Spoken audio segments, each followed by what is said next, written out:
Livro do profeta Jonas. Capítulo 1, verso 15, 16 e 17. Deus está nesse lugar. E levantaram a Jonas e o lançaram ao mar, e cessou o mar da sua fúria. Temeram, pois, estes homens em extremo ao Senhor,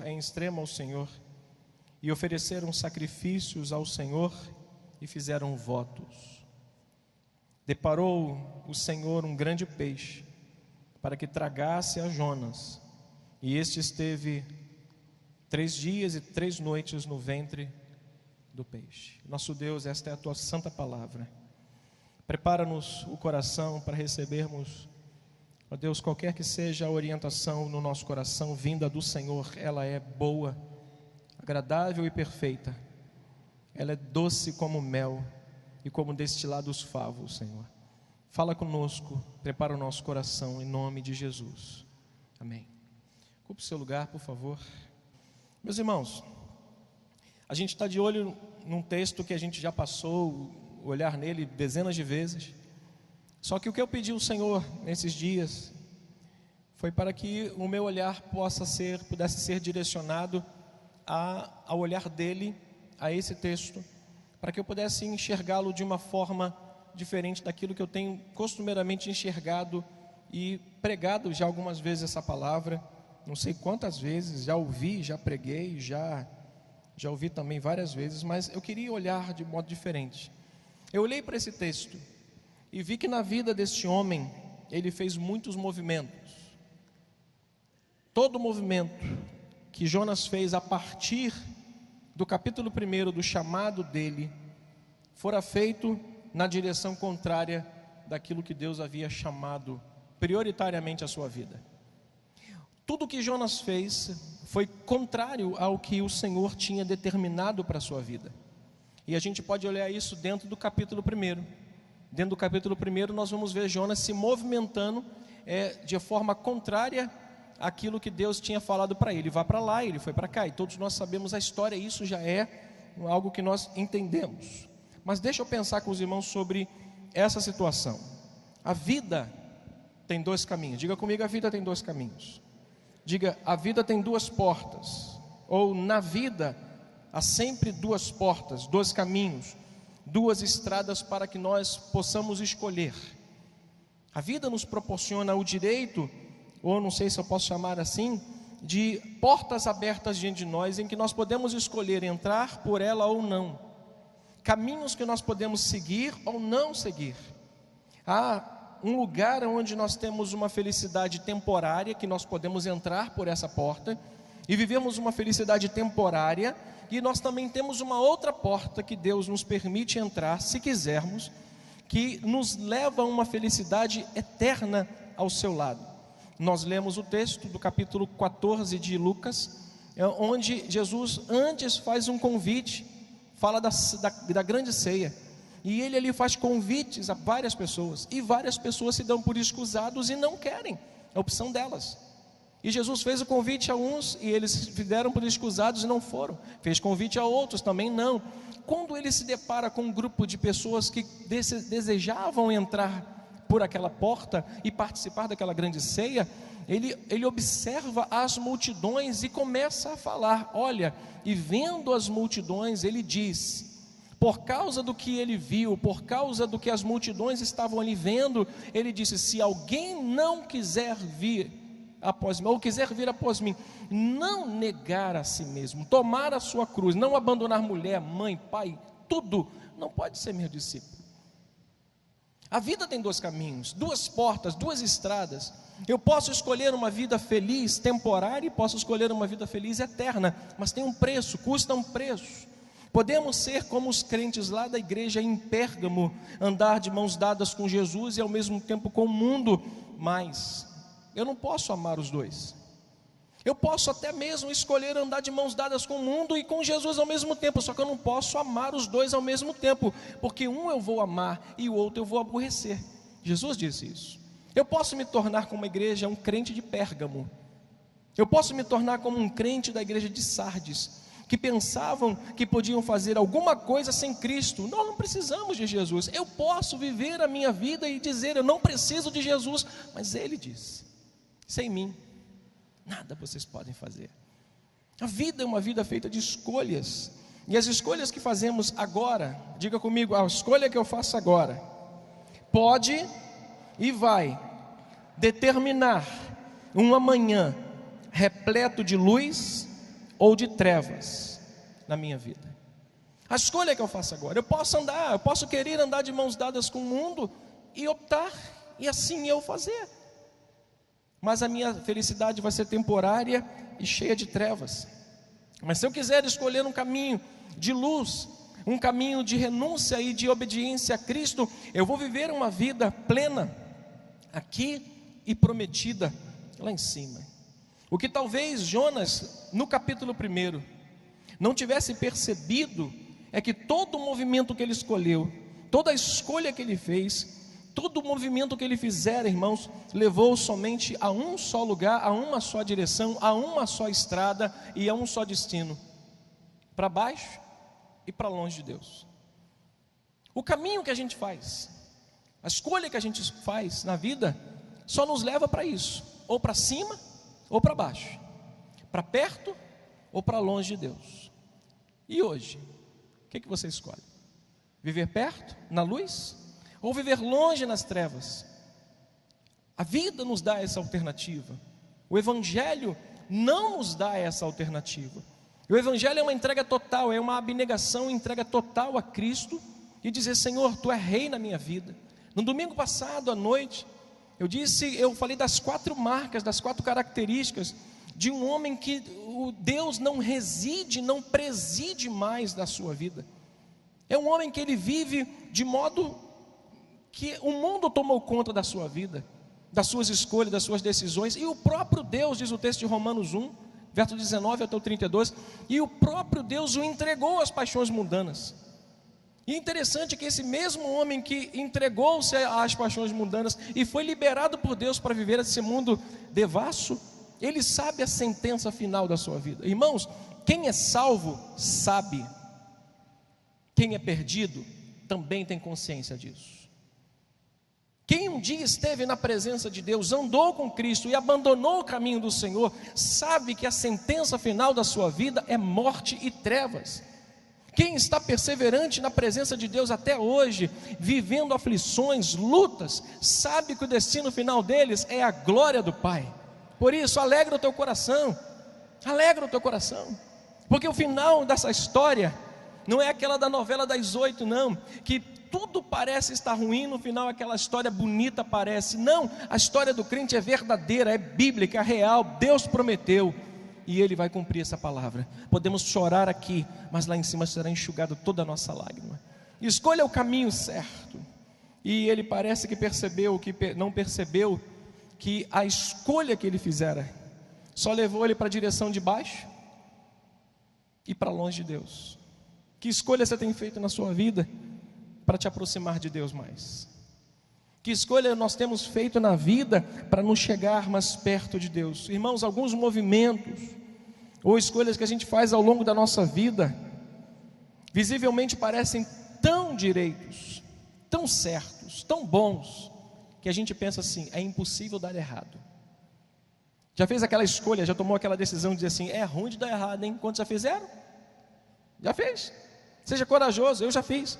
Eu já tomei uma decisão e disse assim: essa é a mais acertada, e não sei o que quer dizer essa frase, e dei com os burros na água. Eu não sei o que quer dizer isso. Eu simplesmente errei o alvo. Eu pensei que nada podia dar errado. Eu pensei que aquele visivelmente que eu estava fazendo era direito, era correto, era o melhor para mim, que não tinha nada para dar errado, mas deu. Provérbios capítulo 14, versículo 12, vai nos dizer que há caminhos que parecem ser direitos ao homem, mas no final é caminho de morte. Deu tudo certo, até agora, não vai dar errado, mas no seu fim, por estar fora da vontade de Deus, vai dar em morte, vai dar em trevas. Capítulo 14, a partir do verso 12, se você quiser conferir. Os versos 15, 16 e 17 que acabamos de ler, irmãos, demonstra que o resultado do movimento que Jonas fez fora fruto de uma escolha equivocada. Versículo 15, 16 e 17. Tomaram ou levaram a Jonas e o lançaram no mar, e cessou o mar da sua fúria. Temeram, pois, estes homens em extremo ao Senhor e ofereceram sacrifícios. Depois depara o Senhor um peixe, um grande peixe, para que o tragasse, e ele esteve 3 dias e 3 noites sobre, ou dentro do peixe, dentro da barriga daquele peixe. Esses versículos demonstram, irmãos, o resultado do movimento, da escolha que Jonas fez, que foi fruto de uma escolha equivocada que quase lhe custou a vida. Quase. Não só uma vida aqui, mas uma vida com Deus. Cuidado com as suas escolhas, porque elas podem lhe custar uma vida abençoada. Ela pode nos custar uma comunhão plena com Deus. E eu tenho voltado, sempre que eu ministro uma palavra, eu sempre procuro coligá-la com alguma coisa que eu já tinha falado. Eu lembro de Daniel. Daniel disse: espera aí, o que para vocês parece ser uma coisa muito boa, para mim é um grande perigo. Irmãos, Deus tem que nos dar, nós precisamos pedir ao Espírito Santo o dom de discernimento. Dizer: Senhor, me mostra esse negócio, me mostra essa menina, ela é muito bonita, ela é muito perfeita, tem alguma coisa de errado nela. Me mostra esse homem, Senhor, porque tem alguma coisa de errado. Olha só, sem oração só vem dragão. A verdade é essa. Mas sem discernimento vem alguém pintado de branco, todo arrumadinho, com palavras lisonjeiras, e vem, te encanta, e você cai no laço do passarinheiro. Meu irmão, depois de lá já era. Precisamos pedir ao Espírito Santo o dom de discernimento de espíritos. Aquilo que talvez Josué não tivera quando encontrou com os gibeonitas, e os gibeonitas vieram assim, com carinha de pobre, com carinha de ovelha perdida. Somos pobres, vimos de longe, nossas sandálias estão rasgadas. Mentira, mentira. Também tenho falado que o diabo mudou a estratégia, não mata, não persegue, não destrói mais. Ele traz para o meio do povo. Ele começa a encantar, começa a falar igual, começa a levantar a mão. Aí eu olho para o crente do lado e começo a copiar. Eu começo a perceber como é que ele canta, eu canto igual. Eu percebo como é que ele dá glória, eu dou glória igual. Ele quer parecer. O joio parece com trigo. Aí um pastor um dia pregando disse assim: você sabe para que serve o joio? Aí: não, para tirar o trigo da graça.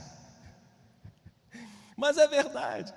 O joio só serve para tirar o trigo da graça. Tem trigo aqui? Tem trigo aqui? Tomara que não tenha joio, em nome de... Tem não. Agora a gente olha para o capítulo 2, que é o capítulo que a gente vai finalizar essa pequena reflexão. E começa o capítulo 2 apresentando a experiência vivida por esse homem que estava fazendo um movimento lá para fugir de Deus, dando um jeitinho para escapar, fazendo escolha, pensando que tudo ia dar certo, deu quase em morte para a sua vida. E a gente olha o capítulo 2 e ele começa a viver uma experiência com Deus, mergulhado na aflição. Ele tem uma experiência com Deus fantástica, mas sabe quando? Mergulhado numa aflição. Deus despreza? Não, Deus não despreza nenhum momento sequer para nos fazer viver uma experiência com Ele. Ele está olhando para o filho dele lá, fazendo coisa errada, está dizendo assim: ah, meu filho, eu vou me apresentar a você, espero que você esteja com o coração aberto para me ver, para me ouvir, para me sentir e para se voltar para mim. Deus olha para Jonas lá na barriga do peixe, e ele tem uma experiência mais maravilhosa com Deus. Ele tem 2 encontros. Primeiro, com a aflição. Uma das coisas, irmãos, que a escolha errada nos leva é para a aflição. Para a aflição. O primeiro encontro que ele tem é com a aflição. 15, 16, 17, não precisamos mais ler. Já está aí, nós já lemos. Ele se depara com a aflição. Pensou que estava tudo certo, dormindo no barco, numa boa. Eu vou te falar, dormir no barco você tem que ter estômago, hein? Dormir no barco parece que você está sendo posto numa gaveta. Né, Chiquinho? Bispo Rubens sabe. É um negócio dessa largura, dessa altura, parece uma prateleira. Nós dormimos em prateleiras, dentro da traineira. E tu tem que estar lá, o barco está fazendo assim, tu está lá e tu tem que ter estômago de avestruz, senão já era. Mas é bom demais. Umas tormentas, um sudoeste gostoso, né, Carlinhos? Carlinhos estava com a gente lá, quando pegou o tubarão, né? Carlinhos não pode deixar mentir não, porque o barco era dele. E ele se depara com uma aflição e Deus olha para ele e fala assim: vou te fazer teu encontro com uma aflição por causa da tua escolha errada. Mas o segundo encontro que ele tem, sabe com o quê? Com a graça de Deus. Versículo 1 do capítulo 2, 1 e 2, diz assim: Então Jonas, do ventre do peixe, orou ao Senhor seu Deus e disse o quê? Na minha angústia clamei ao Senhor. Agora leia o restante com voz pentecostal. E ele, mais forte, irmão, e ele me respondeu. Primeiro encontro que ele tenha com o quê? Com a grande aflição, erro, resultado da sua escolha. Mas Deus é um Deus gracioso que não despreza nenhuma situação para nos trazer de volta para Ele. Louvado seja o nome do Senhor. Pastor, eu cometi vários erros na minha vida. A graça de Deus está sobre nós nessa noite, para te fazer o seguinte: restaurar a tua vida para que você se volte para Ele. Pastor, parece que não dá mais jeito. A graça de Deus está aqui para renovar a tua vida completamente. Pastor, eu não tenho força. A graça de Deus está aqui para te dar força, para você levantar do seu lugar e voltar para casa e recomeçar como Davi recomeçou. Pastor, todos me julgam. Deus olhou para o peixe, Deus olhou para Jonas, Deus olhou para a sua aflição e disse: eu quero você de volta. Deus quer a gente de volta, Deus quer você de volta na presença dEle. Deus quer seu coração ávido, sedento por Ele a cada dia da sua vida. Mas a gente olha, o que Jonas precisou fazer? Eu tenho falado aqui costumeiramente sobre restauração, e restauração é um caminho de volta para Deus. Restauração é um caminho que a gente tem que fazer de volta. A gente pensa que restauração é uma coisa que daqui para frente é só seguir. Não, restauração é um caminho que a gente tem que ir lá, se arrepender, se humilhar, orar. E é um processo até que Deus possa nos colocar aqui e nos restaurar plena e completamente. Então o que Ele fez para que Deus pudesse restaurar completamente sua vida e ele ser salvo da situação que ele estava? Olha para mim, 3 dias, sugere o texto que ele esperou até o 3º dia. Não estou dizendo que ele esperou até o 3º dia, mas que o texto nos sugere pela expressão então. O texto nos sugere que depois de 3 dias e 3 noites foi que Jonas orou. Depois que ele fica 3 dias e 3 noites no ventre do peixe, versículo 1 do capítulo 2 começa então. Olha para mim, não baixa a cabeça agora não, olha para mim. Não espere muito tempo para você voltar e orar ao Senhor e se arrepender. Tem gente que fica protelando, como o Alexandre hoje falou pela manhã. Tem gente que fica só esperando, deixa eu terminar de fazer minhas coisas erradas, depois eu me batizo. Olha para mim, você não sabe o dia e a hora da sua morte. Você não sabe o dia e a hora que Jesus vai voltar para você. Se batiza logo, não é amanhã não, faz o curso, coloque seu nome lá.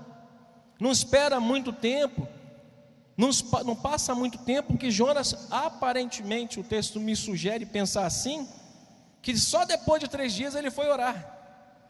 Só depois de 3 dias que já estava lá sendo comido, talvez lá por alguma coisa lá, que ele falou assim: opa, é agora, senão o negócio vai ficar feio. Sabe o que Jonas fez para se salvar? Diga comigo: ele orou e se arrependeu. Versículos 2 ainda, e disse: na minha angústia clamei ao Senhor e Ele me respondeu. E do ventre do abismo, o que fez? Eu gritei, eu clamei, e Tu ouviste a minha voz. Diga glória a Deus comigo, louvado seja o nome do Senhor. Glória a Deus. Foi na aflição, foi sabendo ele que ele estava ali por sua própria causa, pela sua própria escolha, pelos seus próprios atos, pelos seus próprios erros, e ele começa um processo de oração e de arrependimento. Ele ora, ele busca, ele sabe que a graça de Deus estava sobre ele, e ele sabe que Deus o respondeu, mas ele está gritando, ele está pedindo socorro, ele está clamando. Só que eu queria levantar um pensamento com os irmãos aqui, que foi quando eu disse que eu queria alguma coisa nesse texto que Deus pudesse ministrar no meu coração, além daquilo que eu estava vendo. Esse homem, desde o seu início, ele dava indício de que ele não tinha afeição por Deus. Sabe por quê? Porque quando Deus nos chama a cumprir sua vontade, devemos fazer de um modo, mas existem dois. Existe o primeiro modo, o modo que nós chamamos de modo de necessidade, pela angústia, pela força da circunstância, e nós não chegamos a Deus e falamos assim: Senhor, eu preciso de Ti. Mas há aqueles que fazem a vontade de Deus por amor a Ele. Há uma grande diferença, irmãos, entre desejar a vontade de Deus e fazer a vontade de Deus. Você chega para uma pessoa e diz: você está disposta a fazer a vontade de Deus? Ela diz: claro que eu estou. Mas você deseja? Não. Sabe por quê? Porque Jonas sabia que fazer a vontade de Deus era mais fácil do que desejá-la. Desejar a vontade de Deus implicaria em ele ter que correr riscos. Ele sabia que Nínive matava profetas. Desde o início ele já deu indício de que a vontade de Deus para ele era uma coisa que tinha que ser feita, mas se ele pudesse fugir, ele fugiria, mas ele não desejava fazer. O amor dele não estava em Deus, o amor dele surgiu por causa da aflição. Prova o teu amor por Jesus nessa noite. Não tem meio melhor para buscarmos a Deus, senão por meio da aflição. Quando a gente está aflito, angustiado, necessitado, as portas se fecham, a conta chega, a outra conta chega, e o anúncio de corte já vem, e o médico olha para você, e olha para cá, olha para lá, olha para cá, olha para lá, franze a testa, e você: ih, Jesus, o que está acontecendo? Aí você já começa a lembrar dele, aí você já começa a lembrar de Jesus. Queridos irmãos, existe uma grande diferença entre fazer a vontade de Deus e desejar a vontade de Deus. Jonas não desejava a vontade de Deus, não desejava, porque lá no capítulo 1 nós temos prova disso. Dispõe-te, diz o texto, veio a palavra do Senhor a Jonas, filho de Amitai, dizendo: dispõe-te, era uma ordem, e vai à grande cidade de Nínive, clama contra ela, porque a malícia dele subiu até mim. Jonas se dispôs, mas para onde? Para fugir da presença do Senhor. Quem deseja, quem ama a Deus, quem ama a Cristo, não tem medo de correr riscos por causa dele. Jonas não amava de fato, mas buscou a Deus por causa da sua aflição. Olha para o texto, mais uma vez. Para Tarsis, e tendo descido a Jope, achou um navio que ia para Tarsis, pagou, como disse Alexandre hoje, ele achou o dinheiro, ele tinha, pôs a sua passagem, embarcou nela, e para Tarsis, para longe. Olha para mim, quem faz a vontade de Deus quer estar perto. O texto nos sugere que Jonas dava indício de que ele não amava completamente o Senhor. Ele não desejava a sua vontade, mas talvez ouviu para fazer, mas não quis assim fazer. Irmãos amados, Jonas sentia medo de fazer a vontade de Deus, porque isso era pesado demais para ele. Eu sei que fazer a vontade de Deus às vezes é pesado, dói. É aquilo que Lucas capítulo 14, a partir do verso 25, exige de nós: abnegação, renúncia. E tem muitas pessoas que fogem disso, que correm disso, que não querem isso. Estou fora, está amarrado em nome de Jesus. Abandonar minha boa vida. A vida tem dois caminhos, a vida tem duas portas, a vida tem duas estradas. Uma só nos leva à eternidade, para a luz, outra nos leva para a perdição e uma felicidade temporária. Qual delas você quer escolher nessa noite? Qual? Qual delas? A oração de Jonas, irmãos, nasceu não por causa da sua afeição, mas por causa da sua aflição. Olha o texto, eu vou no texto, capítulo 2. Na minha angústia, foi na minha angústia que eu clamei ao Senhor, e Ele com sua graça me respondeu. Não foi porque Ele estava fazendo a vontade, porque Ele estava fugindo da vontade de Deus. Não fuja da vontade de Deus. A segunda coisa que salvou Jonas, a primeira que salvou aquele homem, foi a sua oração, o seu clamor e a graça de Deus. Mas a segunda está no versículo 3 até o versículo 4, 5. Se você quiser acompanhar comigo, olha o texto. Pois me lançaste aonde? No profundo, no coração dos mares, e a corrente das águas me cercou. Todas as tuas ondas e as tuas vagas passaram sobre mim. Então eu disse o quê? Lançado estou diante dos teus olhos. Tornarei porventura a ver o teu santo templo? E as águas me cercaram até a alma, o abismo me rodeou, e as águas se enrolaram na minha cabeça. Desci até os fundamentos dos montes, desci até a terra, cujos ferrolhos cercam sobre mim para sempre. Contudo fizeste subir da sepultura minha alma e minha vida. Ó Senhor, disse ele, meu Deus, quando dentro em mim desfalecia minha alma. O que diz o texto? Eu me lembrei do Senhor e subiu até ti a minha oração no teu santo templo. Segunda coisa que salvou foi que ele aceitou a disciplina que Deus dera para ele. Diga para o irmão que está do seu lado com todo carinho, com todo respeito: meu irmão, você tem aceitado a disciplina do Senhor na sua vida? Ele aceitou. Olha para mim rapidinho. Ele não responsabilizou os marinheiros. Jesus, mata eles lá porque eles me lançaram no mar. Ele não responsabilizou os marinheiros. Olha só, ninguém tem culpa da sua escolha errada. Olha para o texto e você vai ver que ele não responsabiliza. Ele diz lá no versículo 4: e disse, lançado estou de diante dos teus olhos. Sabe por quê? Olha o que diz o verso: pois me lançaste no profundo do coração dos mares, e a corrente das águas me cercou, todas as tuas ondas e tuas vagas me cercaram. Ele aceita que foi Deus que colocou ele lá, mas por causa das suas decisões erradas. Não foram os marinheiros que lançaram ele, foi a própria escolha que ele fez. Não responsabilize as pessoas por teus erros. Aceita a disciplina do Senhor, porque ela é valorosa para a nossa vida. Eu vou finalizar. Primeira coisa que Jonas reconheceu foi que os marinheiros não foram responsáveis por lançarem ele ao mar, e sim a escolha que ele fez e a disciplina que Deus instaurou sobre a sua vida. A maneira como reagimos à disciplina do Senhor, a maneira como eu reajo àquilo que Deus está fazendo para me corrigir.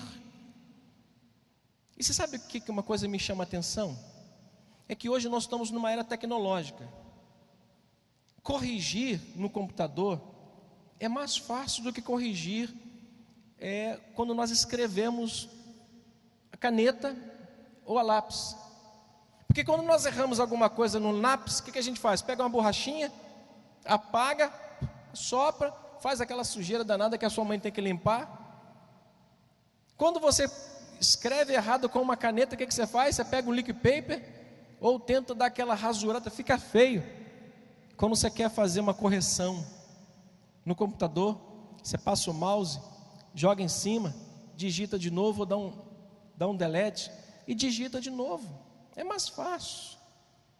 Corrigir não é simplesmente apagar e deixar uma marca.